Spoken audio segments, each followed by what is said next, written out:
Agora também você pode participar conosco. Eu estou aqui ao lado da advogada, né, a doutora Ana Paula Spadassi, que é da OAB Valinhos, e ela está aqui conosco pela defesa da criança e do adolescente, que esse também é um dos seus trabalhos, né, doutora? Isso, é um dos meus trabalhos. Sou advogada, né, e sou conselheira tutelar no município, então é a minha linha, assim, de defesa mesmo. E quando a gente fala, a gente não consegue conceber, eu vou falar por mim, eu não consigo conceber a ideia de uma violência com a criança. Normalmente a população não consegue ver isso e às vezes está tão próximo da gente e a gente não percebe, né? Então é um assunto que até agradeço pelo convite, que deve ser tratado, não é legal de se tratar, mas ele deve sim ser tratado, falado, mostrar para a sociedade como ela pode fazer, né? Para defender, porque criança e adolescente normalmente eles são indefesos. Né? Naturalmente já são indefesos. E acontece muito, viu? Muitas, assim, violações de direitos dessas crianças, agressões. Então, tem diversas agressões. E eu ia perguntar agora, quando a gente fala agressão contra a criança, a gente pensa só na agressão física, mas existem outros tipos de agressão? Sim, a psicológica, que ela é muito difícil de ser detectada, a sexual, negligência é uma forma de agressão, bullying. Então, a institucional, né, que é pouco falada, mas quando é uma instituição particular ou pública que comete algum tipo de agressão, às vezes verbal, contra essa criança, então existe vários tipos de violência, sim.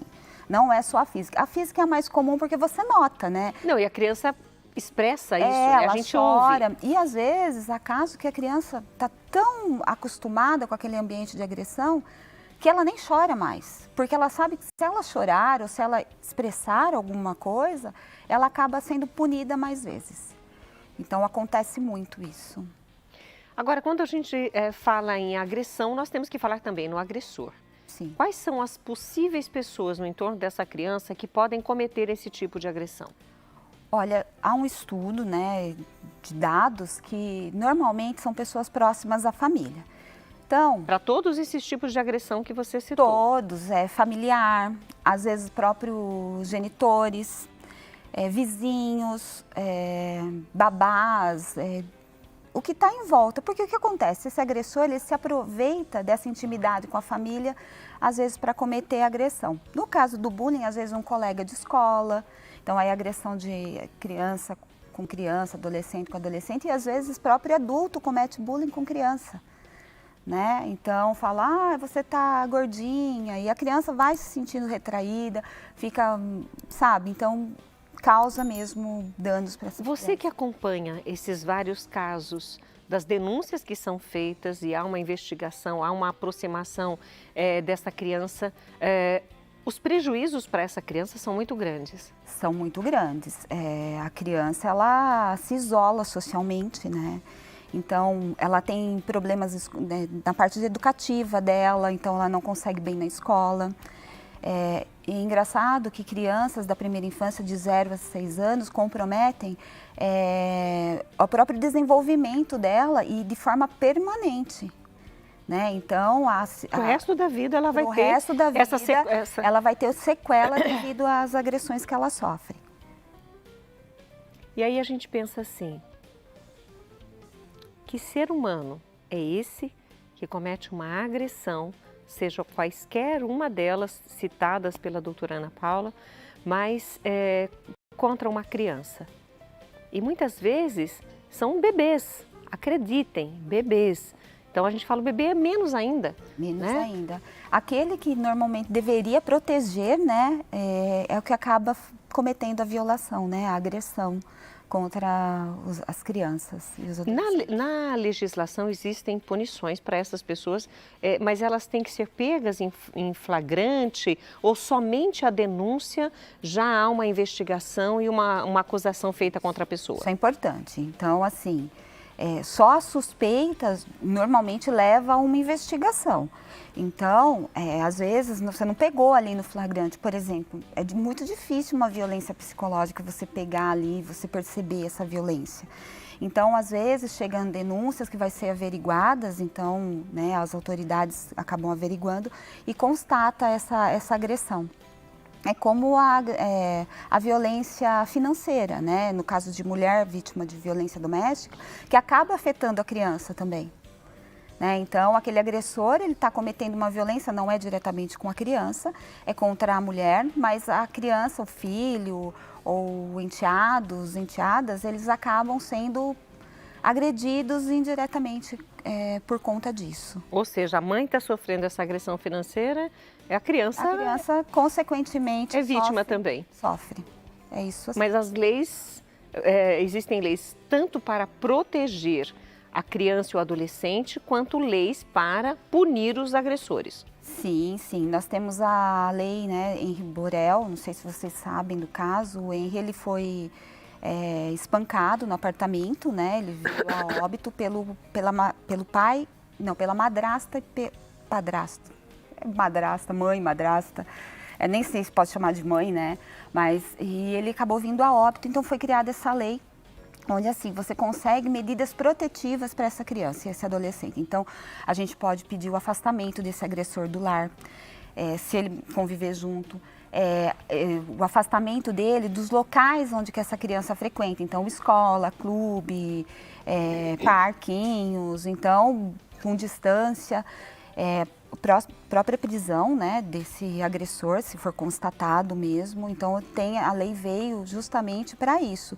E a lei em Borel, ele deu uma mudada um pouquinho no Código, né, Penal, porque hoje, crimes de homicídio contra crianças menores, né, adolescentes de 14 para baixo, eles já são dados como crime hediondo, que antes não era. É inafiançável. Inafiançável.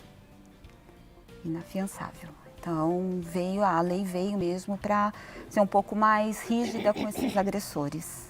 Hoje, os apartamentos, os condomínios, né, são muito próximos. Então, as pessoas muitas vezes ouvem, às vezes do andar de baixo, do de cima, na parede do lado, mas pensa assim, poxa, é meu vizinho, se eu fizer alguma coisa, né, vai virar para mim. As pessoas têm medo de denunciar. Mas como essas pessoas podem ajudar essa criança, esse adolescente ou essa mulher, enfim, uma pessoa que está sofrendo algum tipo de agressão? Por exemplo, aquelas agressões onde a criança está chorando, você percebe que ela está sendo espancada de repente, não tenha dúvida, ligue para a polícia, pode ser de forma anônima, para pegar ali no flagrante. Mas e aquelas agressões, né, que eu disse, por exemplo, a psicológica, a sexual, que você não percebe? Então, nós temos que estar atentos aos sinais que essa criança emite. Então, olha, não quer ficar muito perto de tal fulano ou tal fulana. Essa criança, ela começa a ficar mais retraída. Normal. São sinais que a criança vai dando para nós. Então, nós temos que observar. Sim, eu falo assim que a gente tem que tirar um pouco os olhos da tela e ter os olhos mais nas nossas crianças e adolescentes, porque eles mostram, eles dão sinais. Então, por exemplo, tem adolescente que ele acaba brigando muito, né? Então, eles brigam, acabam arranjando confusões, se envolvem com drogas, né? Por conta dessas brigas, porque é um meio dele fugir, né?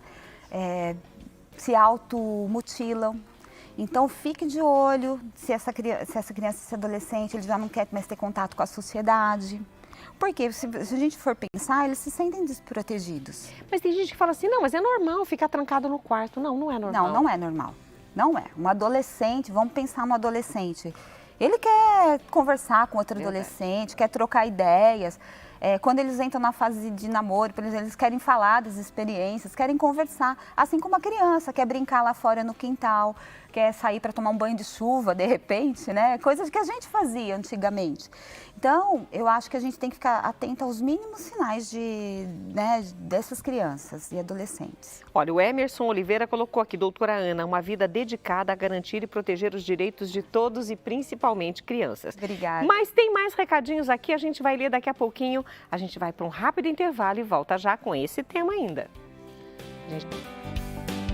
Olha, estamos de volta aqui na companhia da doutora Ana Paula Spadassi, mas justamente para falar sobre o Dia Mundial das Crianças Vítimas de Agressão. E eu quero aproveitar e agradecer quem está mandando mensagens aqui para nós. O primeiro a entrar hoje aqui no nosso chat do programa ao vivo no YouTube foi o João de Souza, lá do bairro Caiçara, em Praia Grande. Faça isso você também. João, um abraço para você, um carinho grande. Falou que já estava aguardando o programa começar, então tá comigo. A Maria Conceição, tá chegando o nosso programa muito especial de todas as tardes. Você é um arraso, Maria Conceição. Você é uma linda. E ela colocou abraços a todos que acompanham este programa maravilhoso. Então, além de desejar carinho para nós, aqui está desejando para você também. Isso é bom demais. Marina Pereira Lima, de Piracicaba. Já estou aguardando o começo do programa. Deus te abençoe, sempre com muita saúde, e a todos da Século XXI. E aqui um carinho para Marcela. A gente já foi lá na cozinha, viu, Ângela? Mas eu li o seu recadinho para ela, vou ler de novo. Estou amando ver a Marcela no programa. E ela colocou: boa tarde, Rita, adoro o teu programa.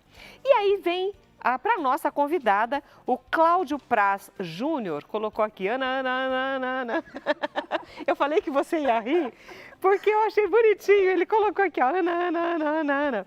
E a Andréia Rosa colocou que deseja a todos que estão assistindo ao programa uma ótima tarde. Ana Luísa Turquete colocou: aê, mãe! Ana Espadassi, sucesso!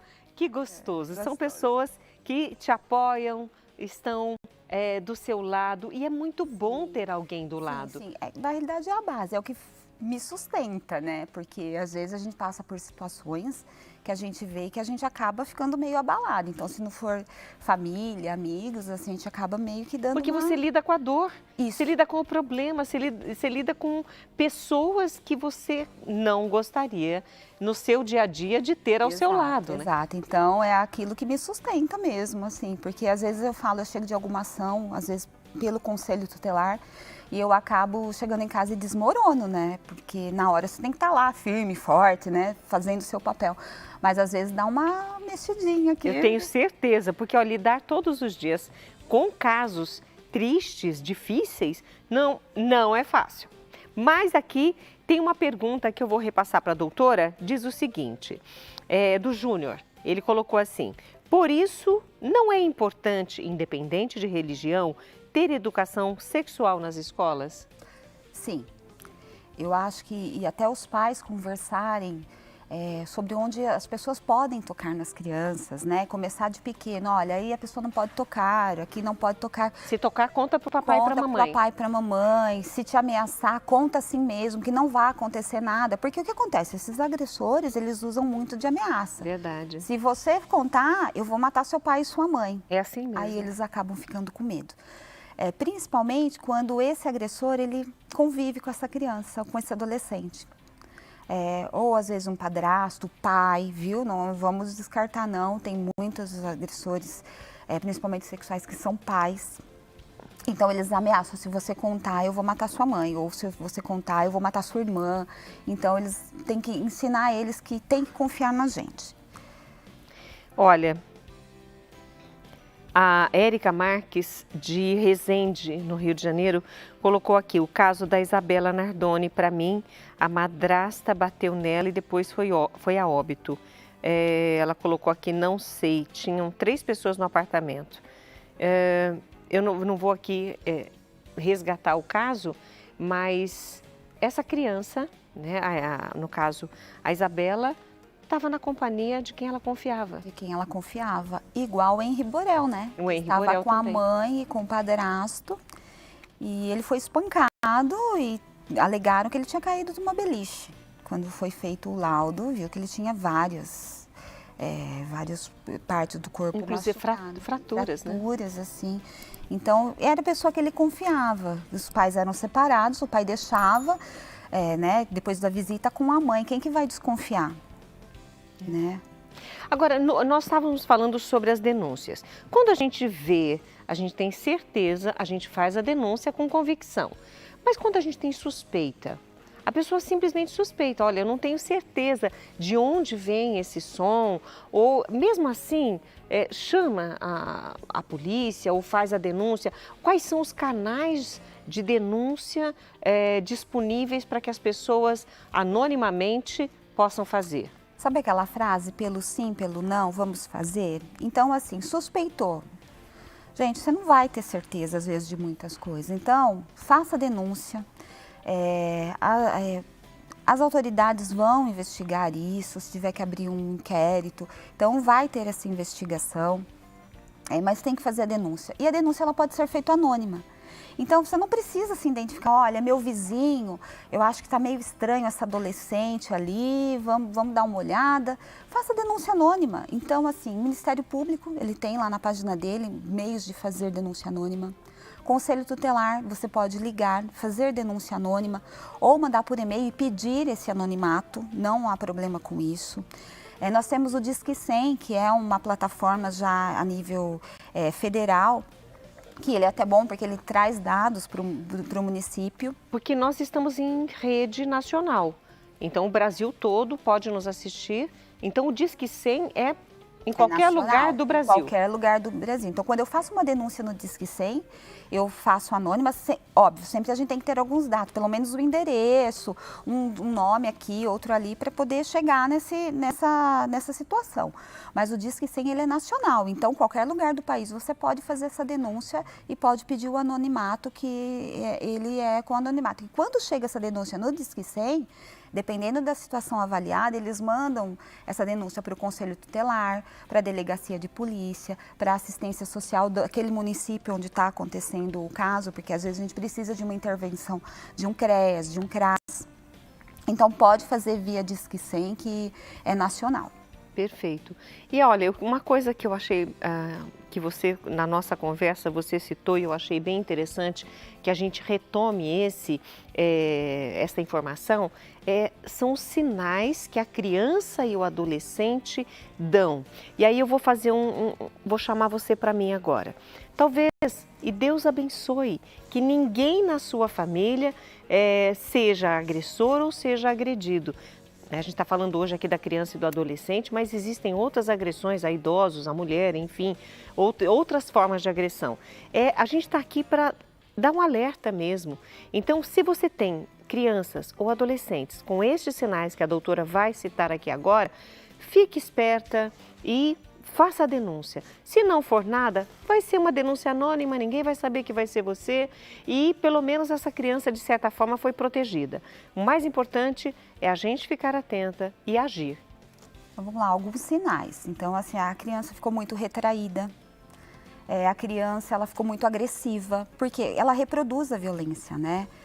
Ou a criança, você percebe que ela se automutila, às vezes você pega, porque hoje tem muito disso de se cortar, né, se machucar. A criança ela não quer frequentar determinados lugares, então fiquem atentos. E é bom frisar que isso está na Constituição Federal, é dever de todos proteger a criança e adolescente. Então diz lá assim, que é dever da família, em primeiro lugar, da sociedade e do Estado. Então não adianta a gente dizer, olha, eu não sou responsável, eu não vou mexer com isso. Você está lá na lei. E a gente não pode dizer que a gente não sabe, que a gente não conhece, a gente não pode alegar sem ignorância. Então nós temos o dever moral e jurídico de fazer essa defesa. Então suspeitou, gente, denuncie. Percebeu essas coisas, tem uma atenção especial para essa criança e esse adolescente. Né? E achou que está acontecendo algo, faça denúncia anônima. Eu acho que porque vai haver uma investigação e vai provar se é verdade ou não. Porque existem detectores também de mentiras, porque o agressor, ele nunca vai dizer, não, foi eu sim, foi eu. Não, ele não vai falar. Jamais, ele vai mentir até a última gota. Mas existem formas e vocês estão aptos. Eu amo esse adolescente, eu amo essa criança. Você acha que eu vou? Não vai, você não vai conseguir fazer. Mas, por exemplo, as autoridades, ela tem meios, né? Para descobrir a verdade. Hoje a gente tem a lei da escuta especializada também, que às vezes a criança, o adolescente, principalmente a escola, ela tem um papel fundamental, porque a maioria das vezes ela comenta na escola com alguém, né? Então com a professora, olha, aconteceu isso, aconteceu aquilo. Então a gente tem a lei da escuta, que essa criança é ouvida, né, por um psicólogo, por um assistente social, onde se detecta se isso está ocorrendo ou não. Então é importante, por isso que eu volto a falar, é importante fazer a denúncia. É importante, porque a gente tem meios de proteger. Como a lei Henri Borel, a gente tira esse agressor do lar às vezes, né? Porque você pensa, a criança está sofrendo, aí não faz denúncia, ela vai continuar sofrendo. De repente uma denúncia se apura que realmente tem algo errado, o próprio judiciário determina o afastamento desse agressor, tanto da casa como dos locais que essa criança e esse adolescente frequenta. E, se necessário, também essas crianças podem ser retiradas desse local e colocadas em locais protegidos também, que essas pessoas não têm acesso? Normalmente, o que se faz é tirar o agressor, que ele que tem que sair, né? Você não vai punir mais a criança e o adolescente por isso, né? Mas se caso isso não é possível, normalmente pode-se levar essa criança para uma família extensa, para um tio, para uma tia, né? Para que essa criança fique protegida por alguém que ela conheça também, né? E se caso não tiver ninguém, às vezes, em última instância, a última situação que a gente aplica é o acolhimento institucional, né? Que a gente levar para o chamado abrigo que a população fala. E existem famílias também que acolhem, né? Sim, tem famílias acolhedoras, é um programa no município de Valinhos, tem esse programa Família Acolhedora, então até que não se determine se essa criança está a salvo, né, que não vai ocorrer mais essas agressões, ela também tem essa questão da família acolhedora. E nós, de certa forma, com um pouquinho da nossa informação hoje aqui, eu espero ter ajudado muitas outras pessoas pelo Brasil na companhia da doutora Ana Paula Spadassi. Doutora, muito obrigada por estar conosco. Nossa, eu que agradeço, porque, como eu disse, não é um assunto bacana, mas ele é necessário ser falado. É necessário, a população tem que entender que nós somos responsáveis. Não é porque não é meu primo, meu sobrinho, mas nós somos responsáveis. E olha, nós é nós. Vamos para um rápido intervalo e a gente volta, porque a Tatinha está nos esperando no próximo bloco. Obrigada.